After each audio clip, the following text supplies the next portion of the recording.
Tonight, diversity kills Halloween. Yes, you heard that right. Inclusion means the exclusion of a decades-long celebration for kids.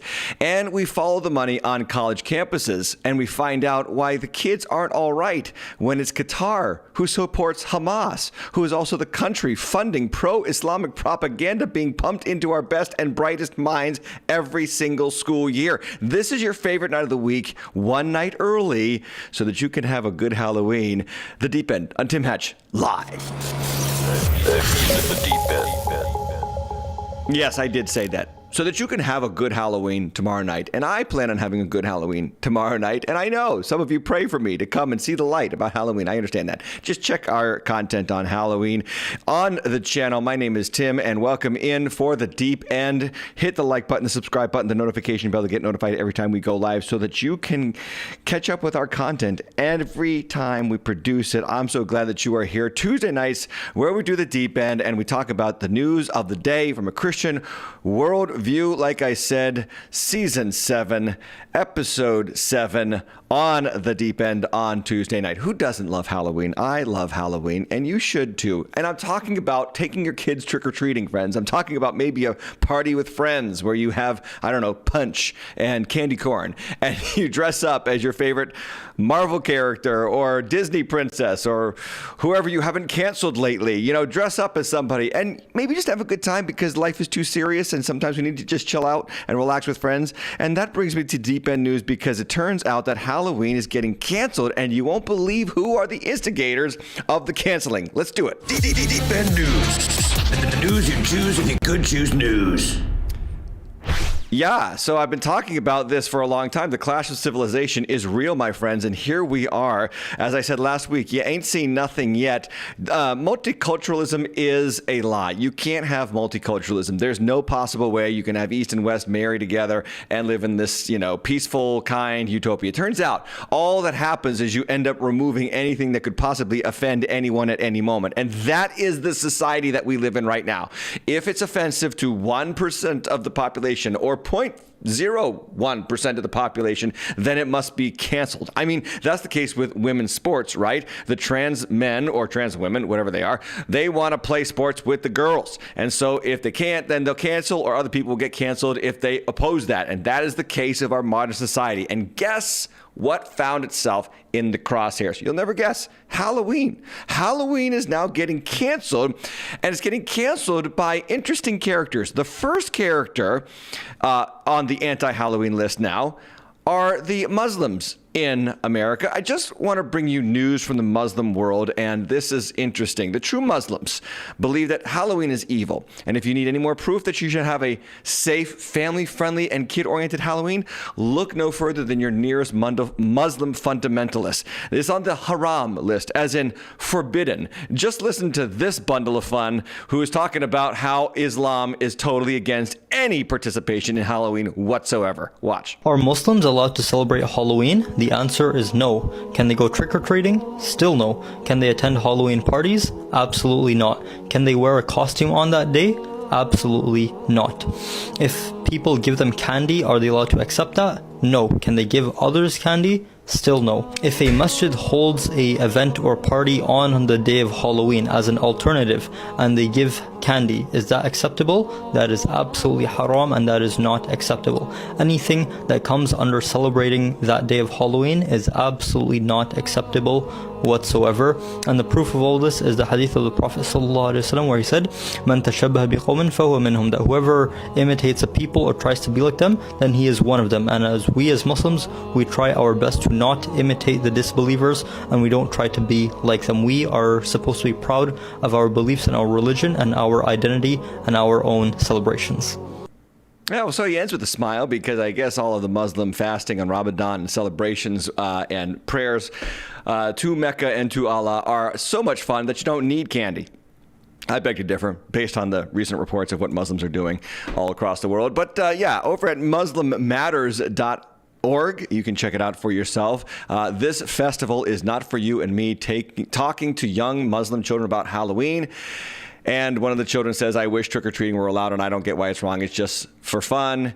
Well, you put Islam over culture, and there's no deity worthy of worship except Allah. It goes on and on like that, and says and basically says, you know what, you can't have any fun at Halloween if you're Islamic. So think about that next time, fundamentalist Christians, when you're chastising me for partying on Halloween, and I do a nice clean party with friends on Halloween, and I'm sorry if that offends you, but agree to disagree, right? We can agree about the big things, and please, I'm begging you, stop praying for me, okay? Just stop. And so here's what's happening, though, in left-wing progressive American states. And this is interesting because guess what they're saying to the Muslims who say, we don't like Halloween? They're saying, okay, then we're going to cancel Halloween on your behalf. This is from the Detroit Free Press. Here's why Michigan School District is calling off Halloween and Valentine's Day. This is in East Lansing. Principals at East Lansing elementary schools are canceling Halloween and Valentine's Day over equity and inclusion concerns raised by parents. It says down there in the article, each year along with the fun of Halloween parties and parades, we also have students whose families do not celebrate or feel comfortable with their children participating in Halloween festivities, the elementary principals wrote. We have young children who become overwhelmed and sometimes frightened of the costumes, and others who come to school with no costumes at all. But ultimately, there is an underbelly here that they're not going to mention in the article because they're too afraid to mention it, and that is this, that there is a growing Muslim population around particularly Dearborn and East Lansing, Michigan, where the Islamic population is vocal. They vote. Dearborn, Michigan just elected a Muslim mayor last year. This is diversity. This is inclusion. This is exactly what the left-wing politicians have wanted in our country right now. And so what does it cost us? It costs us great cultural heritage, such as taking my kid out trick-or-treating or having fun in my public school with the kids dressing up for Halloween. Guess who else is against Halloween? That's right, friends. The diversity, equity, and inclusion peeps. Yes. All in the name of inclusion, we are going to exclude Halloween from the community. So tons of articles there on the screen. Superintendent, New Jersey. This is Orange County, New Jersey, Maplewood School District. They believe ending Halloween celebrations will help them move forward in building equity, fostering inclusion, and building a sense of belonging throughout the schools. Now, you belong so long as you don't celebrate Halloween. Isn't it kind of ironic that the very people who are talking about bringing people in are pushing people out? But that's what happens when you try to achieve the secular utopia that they all imagine in their minds. The news from the New York Post: woke has killed Halloween. And notice down there in the article from the New York Post, the South Orange Maplewood School District said it decided to ban Halloween celebrations after asking the question: is promoting school-sponsored Halloween activities creating indirect and unintentional financial hardships for students and families? So some kids can't afford candy and their families can't afford candy. So guess what? Everyone should stop doing it, which is, by the way, a very clear picture of socialism. You know what socialism does? It makes everybody equally poor. And so in this case, Halloween gets canceled because the social, progressives, the DEI squad believes that everybody should be equally bored. And that's where we are in our country going, at least right now. This is out of Massachusetts. WBZ reports Northborough schools change Halloween festivities to promote equity and inclusion. So you have the Muslims and the DEI squad partnering together to bring down Halloween. You cannot make up 2023. It is literally an episode of Seinfeld. But this article states there is a frightening debate unfolding in Northborough over Halloween traditions spanning back years. This week, school leaders from Northborough sent a letter to parents detailing changes to Halloween traditions for students. The students would not be allowed to wear Halloween costumes or parade throughout the halls. In their letter to parents, school leaders said they would instead participate in a fall-themed spirit day. So kind of like what the traditionalist Christians do. Instead of having Halloween, we have a harvest party, which I always found funny because we all know that it's really just a celebration of Halloween, but you're going to call it a harvest party. So if we just stick a different name on top of it, then it's not technically celebrating Halloween, but we all know that it is. I mean, you could disagree, but you're having it at the exact same time and usually on the exact same day as everybody else. So, I guess if you want to call it a different name and it makes you happy, you be you. That's fine. This is not just happening in New Jersey and Massachusetts. Also, out of Chicago, this is the Evanston School District 65 in Chicago. They said they will stop Halloween celebrations Some parents calling it ridiculous. They're moving away from it. The reasons are twofold, as the statement below says, which was provided to Yahoo Lifestyle, explaining that Halloween festivities may alienate and exclude students and staffers who may not celebrate for various personal or religious reasons. Now, remember, when this country was predominantly Christian and most people went to church, and a Christian church at that, Halloween was no problem. And as I've explained on this channel many times, it's because strong Christianity, here's the truth, strong Christianity makes you able to celebrate things that are not overtly occultic, not, you know what I'm saying? Not tied to these pagan gods. Why? Because Christianity sanctifies them. Okay, we've done this with every other holiday. We did it with Easter, Eastore. I know the history. I've studied it. I get it. You don't have to explain it to me. I know it's pagan in its origins. I totally believe that that's true. But what Christians did, the Catholic Church in particular, they said, we're going to take your culture and we're going to absorb it into the church and we're going to redefine your celebrations to point to Christ. And then they took winter solstice and all the pagan festivities of the darkest day of the year and they turned them around and sanctified them and said, we're going to celebrate the birth of Christ because that's when the light came into the world and the darkness started to diminish. And this is what Christianity has been doing for 2,000 years. I say let's do it for Halloween. By the way, it's All Hallows Eve, All Saints Day, where Christians remember the people who died in the faith. And on the night before, we celebrate those people because they're still alive in the presence of God, right? I mean, do we believe the Bible or not? Because if we believe the Bible, then we should have a day where we honor those who died in the faith as our dead saints, brothers and sisters. And you can do this as a Christian, friend, because Christianity separates you from all of the pagan ideology of the world. Now, I totally understand. If you've been saved from the occult, if you've been saved from explicit dark practices of witchcraft or Wicca or New Age philosophy, and you say, I'm sorry, Pastor, no matter what you say, I can't touch it with a 10-foot pole, I totally support you. I agree with you, and I think you should stay as far away from Halloween celebrations as you can, because there is some measure of tie-in there, right? We're still in that point. But you probably celebrate Easter. And the reason why is because generations before you had already done that work of sanctifying that holiday. And I think we need to, as Christians, fight for the re-sanctification of Halloween. Call me crazy. I know not everybody's going to agree with me. I think we can fight for the re-sanctification. Let's bring it to a place where we can say, hey, it's an opportunity for you to dress up as Moses, dress up as Mary. Why don't we, I don't know, show the world that we're Christians with our costumes? And how about show the world with the fact that we can get together and celebrate and give kids candy and have a good time and not be so dour and serious and depressed all the time. I mean, isn't life depressing enough? Isn't the world chaotic enough? Can't we just bring back, not get rid of, some nice family fun? I need it. You need it. And let's sanctify it. This is what the church has done. By the way, every Christian is technically a former pagan who has been sanctified by the blood of Christ. Your skin is the same. Your hair is the same. Your body's the same. Your eyes the same. Your visual appearance is basically the same, but you've been sanctified. We don't get rid of you because you were a pagan at one point. No, we see you sanctified and new in Christ. So what we've done with every holiday, we should do it with Halloween. I know not many people are going to agree, but this is why I say multiculturalism cannot happen. Amazingly, the people coming for Halloween are the DEI and inclusion squads and the Muslims.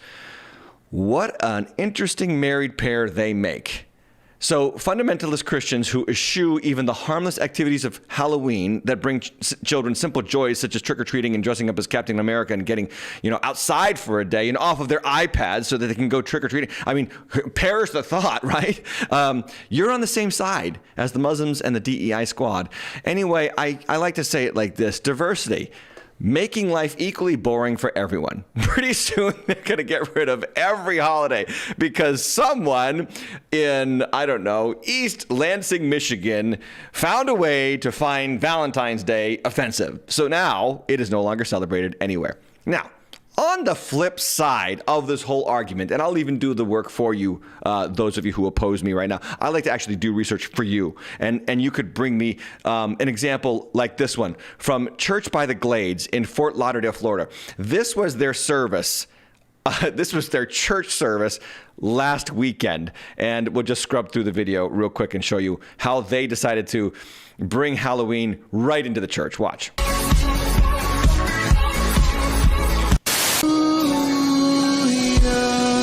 So out of the worship set. Come on, somebody make some noise this morning if you're grateful to God.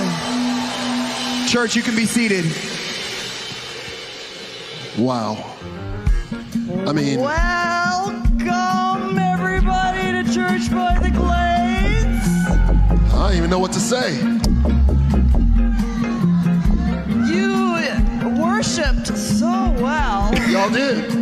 It sounded beautiful. Let me make a couple introductions here.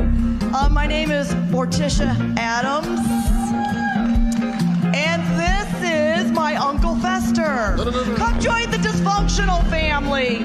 Hi, Cousin Ed. Cousin Ed. Let me... Oh my gosh. This is worse.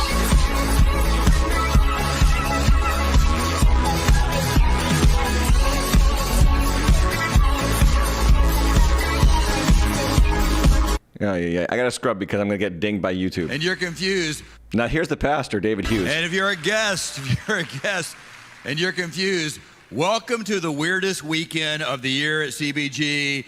I acknowledge the fact it's a little bit out of the norm, a little different, but we're having a little fun. We embrace the fun and the spooky of this season, and I'm going to tell you why in a few moments if you're confused and wonder why. When the pastor has to open up his message with, if you're confused, if you're wondering why, you're wasting precious time, Pastor, to preach the word of God to people. I mean, every second counts up there on the weekend. Every second counts in the assembly of the saints. Get to Christ. Get to the scriptures. Open the Bible. Don't bring that stuff into the church. Have that stuff on the side, outside, like normal people, like we used to do, like 10 years ago. Is it that hard to just have a real clear barrier? Like, have your Easter egg hunt after church, not in the sanctuary, right? Like exchange gifts on Christmas after church, not during the worship event. So I get it. I understand why some Christians are like, I'm done with Halloween. I don't do it. Look at the churches are going. Yes, you're right. Some churches go way too far, like Church by the Glades, and I appreciate Pastor David Hughes. I mean, I don't have anything bad to say about the guy. I think he goes way too far too many times. But, there's got to be a middle ground. My point is there's got to be a middle ground where we can just get our kids off of screens for a night to have a good time as families. My word, it wasn't that difficult in the 80s. We did it pretty darn well. Anyway, moving on. Something else that we need to talk about concerning the kiddos, and it has to do with you parents. You need to know something, and this is breaking news here on the Deep End. We brought it up on the Deep Dive last week, but I know a lot of people don't watch the Deep Dive. Shame on you, by the way. Shame. You should be watching the Deep Dive. Bible study's good for you. No shame, no guilt, just encouragement. Watch the Deep Dive. But we brought it up on the Deep Dive about where the money is coming from for these universities to produce pro-Palestinian marches in the cities of America. And would you believe the Muslim Brotherhood government, the Muslim Brotherhood run government of Qatar is literally funding higher education in our country? Let's do Parents Need to Know.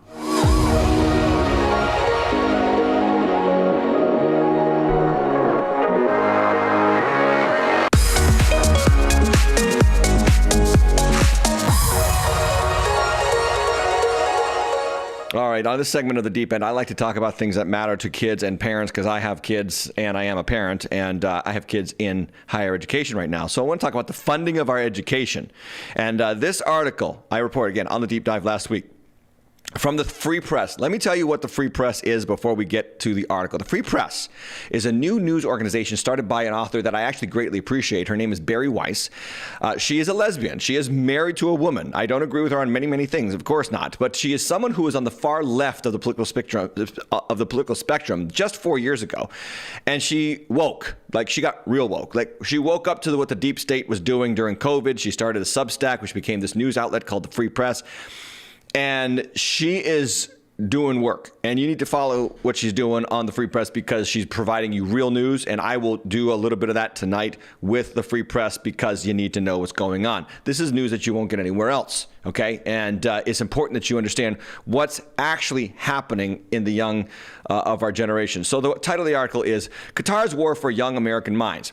The numbers are staggering. According to a 2022 study from the National Association of Scholars, Qatar today is the largest foreign donor to American universities. The study found that between 2001 and 2021, the petrostate donated a whopping $4.7 billion to U.S. colleges. The largest recipients are some of America's most prestigious institutions of higher learning. These schools have partnered with the regime to build campuses in Doha's Educational City, a special district of the capital that hosts satellite colleges for American universities. Now, here's what is happening. It goes both ways. Money comes to American universities from Qatar, a government that is largely supported by the Muslim Brotherhood, a literally terrorist wing of the Islamic religion. And then that money is used to build satellite campuses of these institutions in Doha, one of the main areas of Qatar. I think that's the capital of Qatar, if I'm not mistaken, in an educational city, if you will. Now, how much money? Lots of money. I'll put this up on the screen. Since 1997, Qatar has donated $103 million to the University Virginia Commonwealth University. Since 2001, $1.8 billion to Cornell. Since 2003, $700 million to Texas A&M. Since 2004, $740 million to Carnegie Mellon University. Since 2005, $760 million to Georgetown University. That's right in Washington, D.C. 2008. Since then, they've donated $602 million to Northwestern University for a school of journalism. Do we want the Qatari government paying for the education of our young future journalists? You ask yourself, what happened to journalism? This happened. Money from terrorist supporting states went to the educational structures of our country. Then they spit out through graduation and garbage diplomas these kids who don't have any journalistic credibility and are beholden to a political ideology that's completely counterintuitive to the Western civilization. This is insane, and you need to be aware of it before you send your kids to these schools.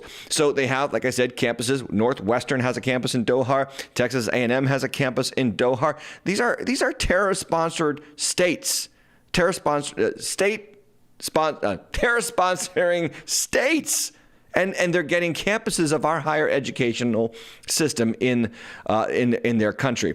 The article goes on. And it says, in some cases, the universities cooperated with Qatar's strategic interests. The Qatar campus of Northwestern, whose U.S. journalism school is ranked as one of the best in the world, signed a memorandum of understanding with Al Jazeera, the Qatari-funded news channel that has provided a sympathetic platform for Hamas and other Islamic groups over the years to help train its reporters. But are Northwestern's interests really aligned with Qatar? Al Jazeera aired a weekly program hosted by Muslim Brotherhood cleric Yusuf al-Qaradawi. Between 1996 and 2013, al-Qaradawi was denounced by the Anti-Defamation League in 2013, the same year that Northwestern signed its agreement with Al Jazeera as the theologian of terror. In one 2009 sermon aired on the network, he said, quote, "I will shoot Allah's enemies, the Jews, and they will throw a bomb at me, and thus I will seal my life with martyrdom." Yikes! This is who our higher educational systems are partnered with financially. These terror-supporting Islamic martyrs. And nobody's saying a word in the mainstream news outlets. This is why you've got to start finding your news elsewhere. The article says one of Qatar's soft power aims is to advance the ideology of the Muslim Brotherhood, the Islamic movement that spawned Hamas and the ruling party in Turkey. According to a 2021 analysis from the Washington Institute for Near East Policy, Qatar funds the International Union of Muslim Scholars, the clerical arm of the Brotherhood. In 2017, Bahrain, Egypt, Saudi Arabia, and the United Arab Emirates imposed a trade and travel embargo on Qatar in response to its support of the Muslim Brotherhood. Doha's embrace of political Islam is one factor that distinguishes it from its Gulf Arab neighbors who turned on the movement after the Arab Spring in 2010 and 2011. So this is alarming, to say the least. For over 10 years, no, almost 20 years in some cases, the highest powers of education, the highest centers of education in our country have been getting money, foreign money, from people who literally hate us and our values. And I call it this. This is the undermining of Western civilization with Eastern ideology and Eastern money. Because what does Qatar have? They have oil-rich fields. They have oil-rich exports, and they are going to make tons of money on our oil purchases and oil needs. And then they're going to turn that money into supporting different ideologies being taught in our schools that will literally turn out students who are uninformed and ignorant of how civilization actually prospers and flourishes. This is insane, and you need to be aware of it for your kids' own protection. So, as I said on the deep dive last week, civilization cannot be sustained when parents lose authority over their children. That's Dennis Prager's quote, and that's not mine. But you think about, you pay $78,000 to $82,000 a year to send your kid to Cornell, and then Qatari sends money to Cornell, and then before you know it, you have a Islamic Hamas terrorist attack in Israel, and guess who the kiddos from college are supporting? They're supporting the terrorists.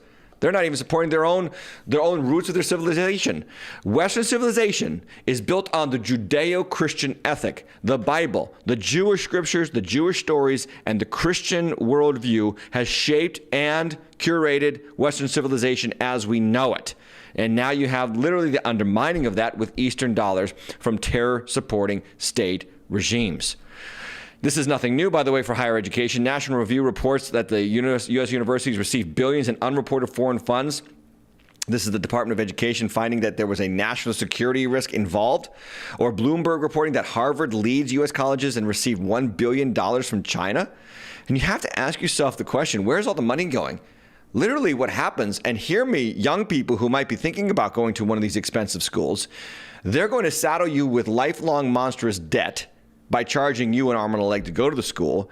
Then they're going to take in billions of dollars from China and other geopolitical enemies. And then they're going to pump you full of pro-Hamas Muslim ideologies. And then they're going to actually build remote campuses in their city centers. So that they can basically take over the ideological structures of education. The Trojan horse is in the town square, America. Wake up. Yikes. More on Qatar, by the way, from counterextremism.com. This report talks about the fact that Qatar maintains close military ties with the United States. At the same time, the United States has criticized Qatar for its purported ties to terrorist groups such as Al-Qaeda and Hamas. According to the New York Times, Qatar provides global Islamic groups with safe haven, diplomatic mediation, financial aid, and in certain instances, weapons. The United States has accused Qatar of allowing terrorism financing operations within its borders. The U.S. government has sanctioned several Qatari nationals for ties to ISIS and Al-Qaeda financial networks. Qatar, however, denies that it supports terrorism movements. Of course they would. According to the U.S. Treasury Department, Qatar has openly financed Hamas, whose political leadership is also based in Qatar. Talked about that last week on the deep dive. The Treasury Department also cited press reports accusing Qatar of supporting extremist groups operating in Syria. Other groups such as Al-Qaeda and ISIS have reportedly set up financial networks in the country. So what you have here is you have a weird money funneling project right into higher educational system that is in league with the U.S. Treasury Department, the U.S. government, the U.S. military. We are going to kill ourselves if we don't wake up to this stuff. And you have to wonder what nefarious things that we don't know about. You know, you ever see that meme that's floating around the internet where it says, it shows the tip of an iceberg and it says government corruption that we know about, and then underneath the water is government corruption we have yet to learn about, and so much larger? It gets you thinking that that actually is true. And I have no doubt that it is. But this is how you get teachers who literally cannot denounce terrorism. Think about this. A UMass professor was asked point blank, will you condemn terrorism? She could not say yes. Rachel Weber is a professor at UMass. This is a state-funded school, okay? Here's how the interchange goes down. Obviously, there's a kid on the screen there wearing a Jewish flag on his sweatshirt, but she's surrounded by pro-Palestinian students. And listen to this weak-willed teacher of a state-funded university. Watch. You want to know terrorism. Why? I'm not. As I tried to explain. There's no explaining. Will you condemn terrorism? You're a professor here and you won't do it. Okay, but I'm. Do you think the Hamas attack was terrorism to begin with? What's that? Do you think the Hamas attack was terrorism to begin with? I mean, like, I think that there's. How do you define? Look, as something that's in the, something that's in the Jewish Voice for Peace statement about this that like has really resonated with me is that reality all begins on when you start the clock, right? And so if you start the clock on Saturday, reality is going to look one way. If you start the clock, you know, in like the weeks prior, it's going to sound different. You're trying to justify terror. If you start the clock, you know, in 1948, it looks a different way. And so it's like, so at first, it's like you have to acknowledge that. They flew in on hang gliders and killed hundreds and thousands of people, and you won't condemn it. This wasn't a military operation. It was to target and kill as many civilians as possible. They've killed hundreds of thousands of people? It goes on and on there. And then she talks about that Israel is occupying the Palestinian area, which is alarming for a college professor to say such a thing. She can't condemn terrorism. Then she talks about it depends on when you set the clock. Well, how about we set the clock all the way back to, let's say, 1900 BC. How about 900 BC? I'll be generous, and let's go back to the Davidic kingdom. Did they own the land then? I mean, depending on when you want to start the clock, maybe the land actually does belong to the Canaanites, and we should find some Canaanites and give them the property for free. The point of the matter is that this is the kind of indoctrination that's happening in state-sponsored schools, state-funded schools, where you're going to pay exorbitant amounts of money to send your kids there, and then you're going to wonder why the kid that comes back from school is different than the kid that you raised. Or consider the story of Cooper Union College, where students literally marched down the hallways chanting a pro-Palestinian message, and then, check this out, barricaded Jewish students in the library to the point where they had to call the authorities of the school for help. And guess what the authorities did? They did nothing. Here's the video outside the library.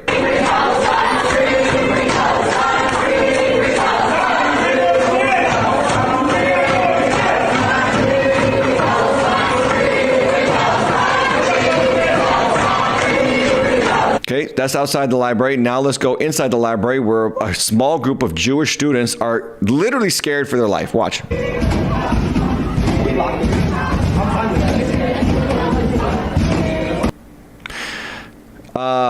Yikes. One of the students reported that she heard chants of murder the Jews being shouted at her during the protests. By the way, Cooper Union has some interesting hiring practices. Evidently, one of the teachers at Cooper Union College in New York City is Shalene Rodriguez. She is a professor at the school, and she was fired from a different school for holding a machete at the throat of a journalist. Not dissuaded by that news, Cooper Union hired her. Wow. I don't know what else to say. It is abominable what is happening to education in our country, but the God of this world loves a misinformed populace because that's how he can spread his lies. Remember, he is the father of lies. Jesus calls Satan the father of lies. When he lies, he's speaking his native language.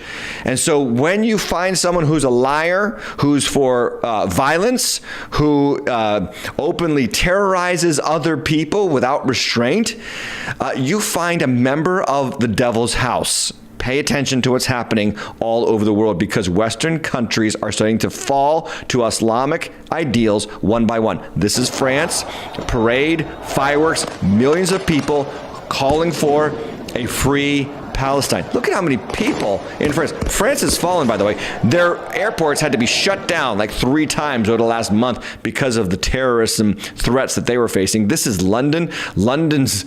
I think this is London Bridge. I'm not sure. Don't quote me. But a huge pro-Palestinian protest that literally took over a major artery of the city over the Thames River there.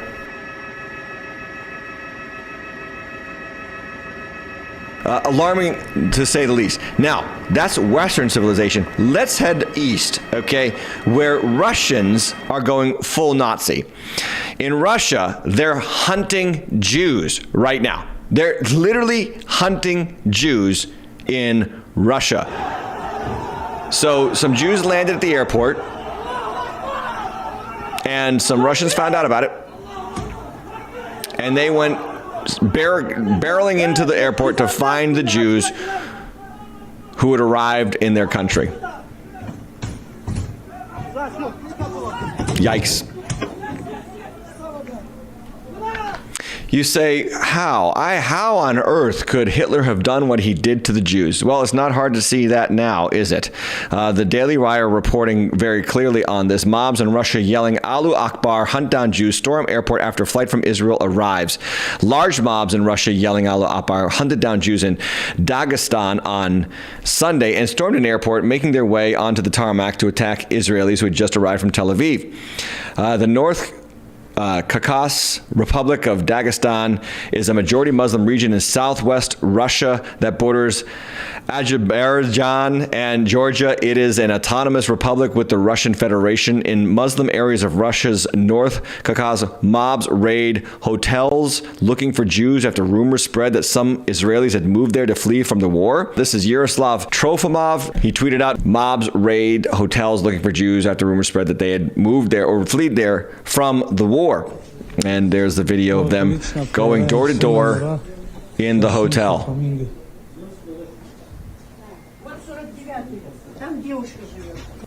Have no doubt that it can happen again. They posted a sign outside one of the hotels saying that there was no entrance allowed for Jews. By the way, I've been to the West Bank in Israel. I've been to Bethlehem. That's where Bethlehem is.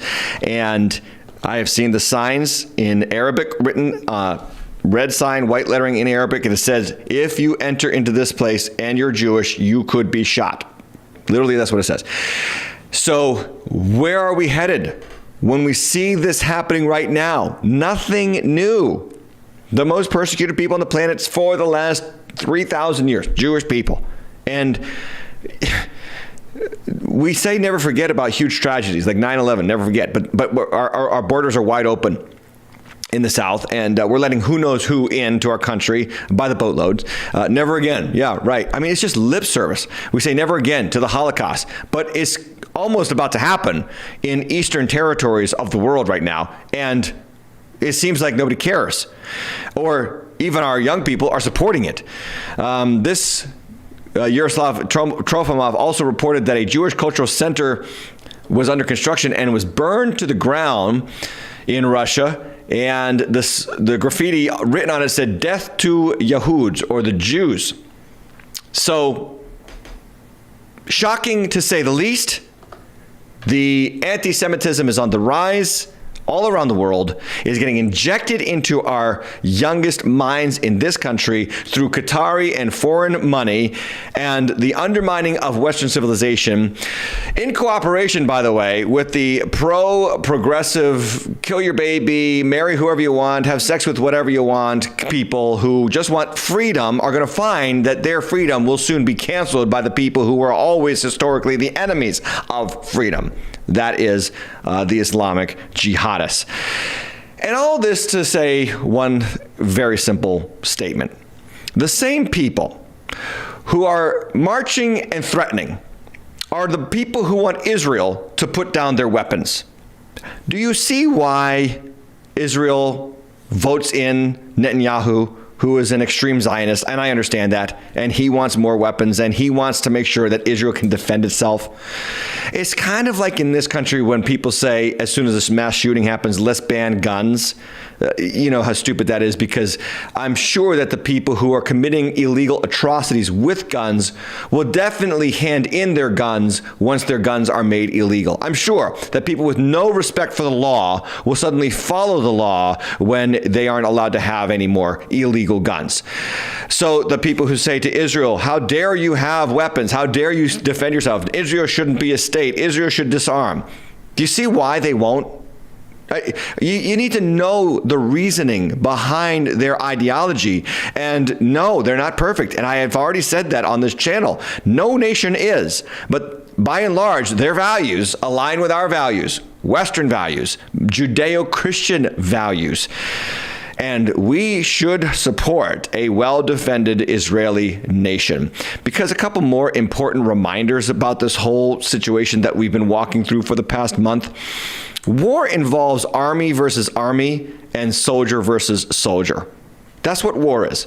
An act of war is when you attack another military base okay, as a member of a military of a nation. And no one faults nations for that. That's war. It happens, okay? It's not right. It's horrible, but that's what war is. Terror involves what Hamas did. Army versus civilian, soldier versus civilian. And it's kind of interesting because people are saying, well, there's both sides. But we have the footage, again, and I'm not showing it on the channel because I'm going to get dinged on YouTube, but you can look it up. The footage of the body cams of the Hamas terrorists invading homes, shooting women, children, grandchildren. Reports about the pelvises of women being broken because they were raped so violently by members of the Hamas terror regime. Their own footage shows us this. And then we say, well, it's complicated. It's not complicated when you attack civilians. And when they speak, they deny it. Then the spokesmen get on television and say, no, we can't speak for that. Their video shows them doing it. And that is the news, and that's what's going on, and you need to be aware of it because these ideologies are coming for your children, and if you're a parent, you need to protect your children. Speaking of ideologies that are getting canceled, we need to do a follow-up on something that I've talked about on this channel and radically shift gears to the Disney live-action remake of Snow White. It turns out that the whole movie is falling apart at the seams, and so let's do that in a deep end follow-up. The deep end follow-up. Okay, so this is complicated to say, but the Snow White reboot is headed for a reboot.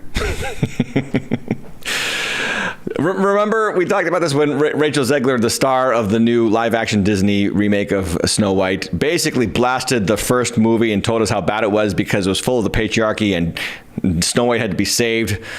How horrible from the man, by the man, you know, how horrible to be saved by the prince. Well, Disney got so much flack and pushback from that, they've abandoned their plans and decided to make the remake before it's made in the first place. And so this is the Verge website reporting, Meet the Dwarfs from Disney's live-action Snow White, which has been delayed. Now, the article here talks about that it was delayed from March 2024 to March 2025, but all the other news articles that I looked at said it's probably going to be delayed even longer than that.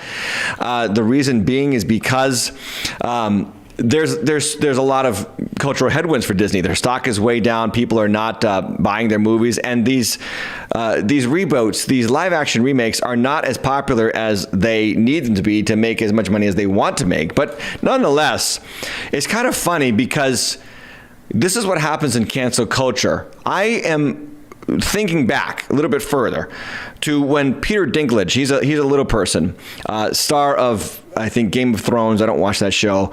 He was on Elf. But anyway, he criticized Disney for making Snow White with little people in the first place, saying that was injecting the movie with harmful stereotypes. So what does Disney do? They acquiesce and they cast a group of diverse non-little persons to be dwarfs. And so what happens now is because all the little people weren't cast in the first place, they lost their jobs, and then the diversity, equity, inclusion people got involved and they gave the jobs to all kinds of non-little people, and then people got outraged because Snow White can't dare be saved by the patriarchy. Now the CGI characters are coming in to replace the people who were hired in the name of diversity in the first place. And if your head is spinning, so is mine. But this is a lesson for all of us. Be careful when you get into cancel culture, because you could be the one canceled next. Did you hear that, anti-Halloweeners? Did you hear that?